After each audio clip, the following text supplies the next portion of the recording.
When I hear AAA video game, I think of stuff like this. Like AAA video game? Oh, you mean this type of game, right? AAA level. God of War Ragnarok is the rarest type of AAA video game, in that it actually is a really good video game. In the first hour of this game, you race out of a collapsing forest on a dog sled, then you fight a giant bear, and then you fight Thor. That is how you do a fucking video game. Since the last God of War came out in 2018, there have been a lot of great action games. Games like Sekiro, Devil May Cry, Katana Zero, Nioh 2, Hades, Metroid Dread, Elden Ring. Just 2 weeks ago I was playing Bayonetta 3. God of War has never been Tekken, okay? But Ragnarok subtly builds on a foundation which has aged pretty gracefully in the face of such heavy competition. The key word in describing Ragnarok's combat is balance. It's challenging but not unfair. It's flashy without taking control from the player. It's simplistic but still lets you get a little fancy. Watch this. Yeah.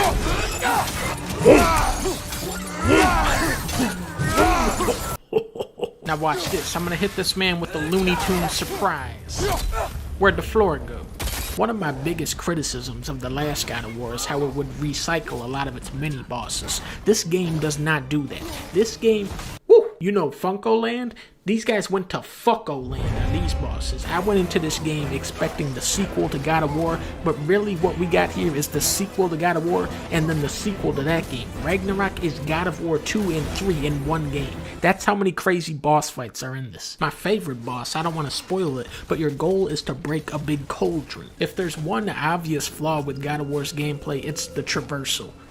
It sucks. You look at other Sony games like Spider-Man and Ratchet & Clank, and those games' traversal is just as good, if not better, than the combat. But what makes God of War special is how it marries fun combat with engaging storytelling. Right from its opening shot, Ragnarok masterfully draws you back into its world with incredible acting performances. There's a much heavier emphasis this time on building up the world of God of War. There's a lot of side quests and lore to uncover, but for me, the most fulfilling part is just soaking in these beautiful environments. There is more artistry in some of God of War's doors than there is in entire video games. The sandy tempest of Elfheim, obscure lantern-lit bones of a mammoth creature, beams of moonlight peer through the leaves of a gungle tree in Mufelkin.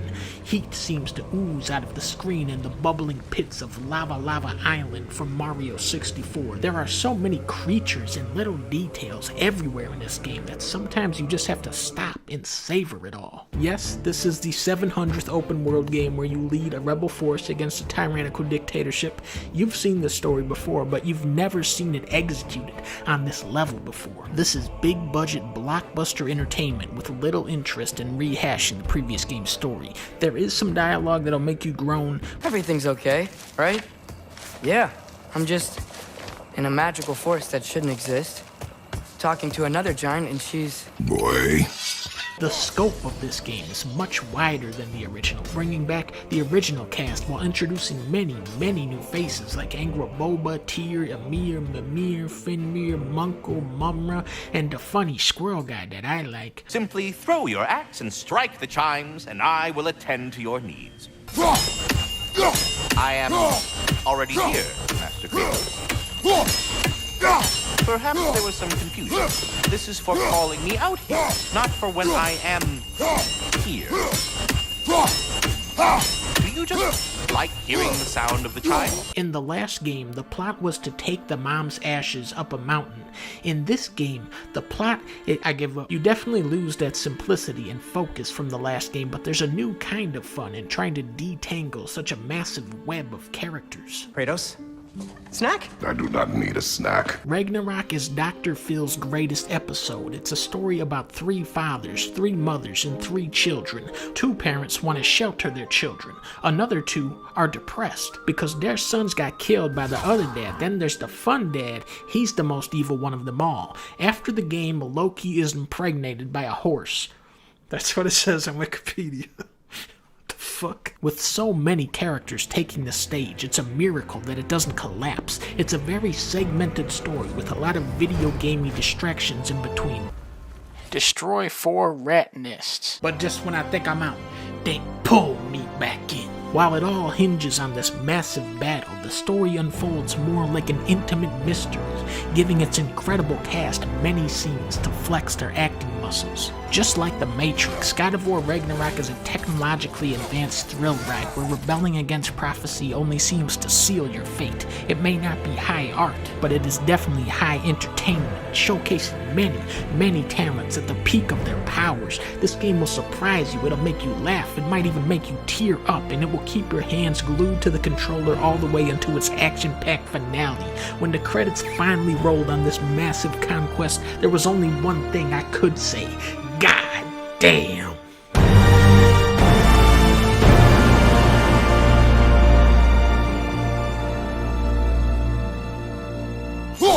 I see. You're deliberately attempting to push me into some sort of emotional outburst, aren't you?